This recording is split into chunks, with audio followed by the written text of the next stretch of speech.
Welcome to episode 3 on transfer of property. In this episode, we are going to see who are the persons who are competent to transfer, which is said in section 7. What is the effect of a transfer? What is oral transfer? And what documents need to be in writing and which ones need to be compulsorily registered. Now, persons who are competent to transfer. Every person who is competent to contract under section 11 of Indian Contract Act and who is entitled to transferable property or who is authorized to dispose of transferable property which is not his own is competent to transfer. It means if you have a power of attorney or if you have a authority to transfer the property, you can do even if you don't own it.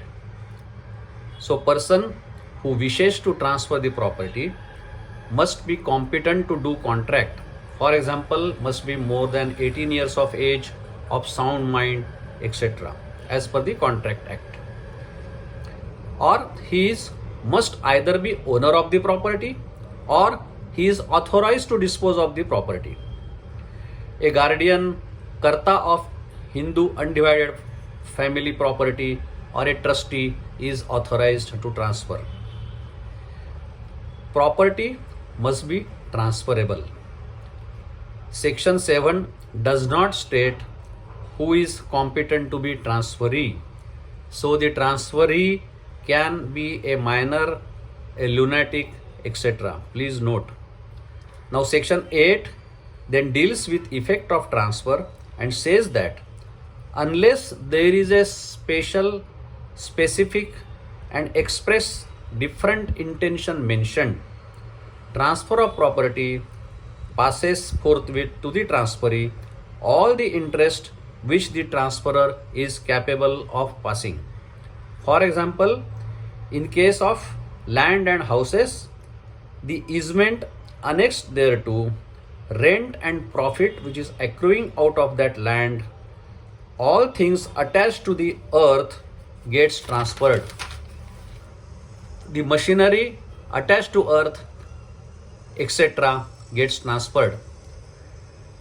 All movable parts thereof for money or other property yielding income, the interest or other income from the date of transfer. For example, paintings put on a wall which are movable easily will not be regarded as part of the house. So also the movable furniture, but the doors, windows fitted in the wall shall form part of the house, so it gets transferred and sold. Further, everything will depend upon the terms of the transfer deed, since the transfer is between two living persons. Now, what is oral transfer, which is given in section 9? It states that transfer of property may be effected without writing where it is not expressly required by law to be in writing. Now, what are these? Now, some instruments which are required to be in writing.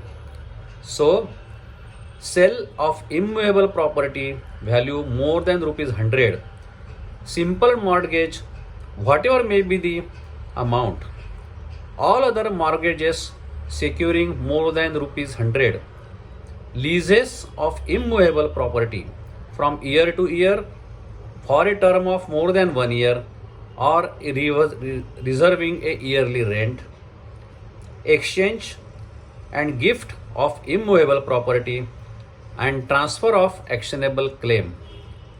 These are required to be in writing. The following documents must not only be in writing but also the registration is compulsory. Now, what are those? Sale of immovable property of value more than rupees 100. Mortgages other than mortgage by deposit of title deeds where value is more than rupees 100.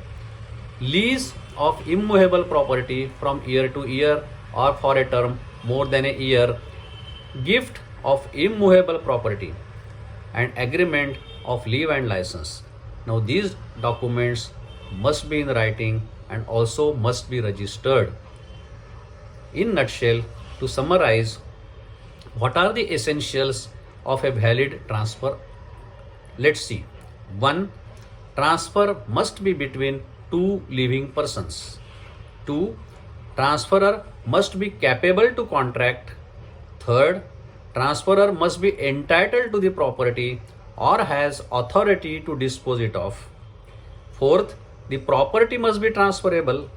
Fifth, transfer must not be for unlawful object or consideration. Sixth, transfer must be made in the prescribed mode. Seventh, if the transfer is conditional, the condition must not be illegal, impossible, immoral, or opposed to public policy. For example, I shall transfer this property to you provided you kill someone, or you trade in drugs, or run an extortion racket, is not valid. Now, if there are restrictions put on certain alienations, they are considered void. Section 10 states you cannot transfer the property subject to restriction to transferee for parting with or disposing his interest into the property. For example, A sells his house to B with the condition that B will never sell it in future. Now you can appreciate that this condition is void. Section 11 states restriction on free enjoyment of property when the interest created is absolute. For example, A conveys absolute interest in the farmhouse to B by sale with a condition that B shall not cut down the trees. This condition is invalid. Section 12 states when property is transferred, transferor cannot provide that if transferee becomes insolvent, his interest would cease. Such condition is void. Example, A transfers property to B subject to condition that if B becomes insolvent, then property will go to C. This condition is invalid. Section 17 says, where terms direct that the income arising of the property is to be accumulated during a period longer than the life of the transferor or a period of 18 years from the date of transfer, such direction is void to the extent to which the period exceeds the longer of the two. At the end of such period, property can be disposed of. To give you an example, A transfers property to B with a direction that B should accumulate income for a period of 25 years. After 18 years, B is free to dispose of the property provided A has died before. So we stop here, and next episode we shall see the transfer of benefit to unborn person. Very important. Thank you all. For personal consultancy, please write to me on my email ID advsdbapat@gmail.com. Thank you once again.